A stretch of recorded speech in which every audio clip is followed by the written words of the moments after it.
Hello everyone, today we are checking out my first CO2 drop checker, the Hygger CO2 Nano drop checker with solution. It's a small glass monitor that helps you keep track of CO2 levels in a planted aquarium. This was sent to me for review, but as always, all opinions are my own. This is a compact size, about 2 inches tall, so it doesn't clutter the tank. It has a curved glass design that holds the indicator solution.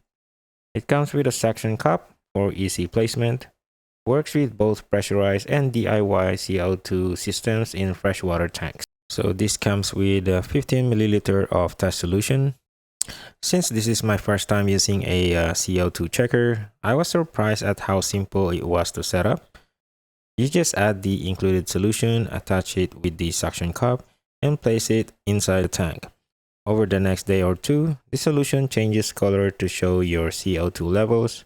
Blue means low, green is ideal, and yellow means too much. As a beginner, I really appreciate that this kit comes complete with this solution. I didn't have to buy anything extra, and the design makes it easy to read without being distracting in the tank. If you're new to CO2 monitoring like me, this Hygger drop checker is a simple way to get started.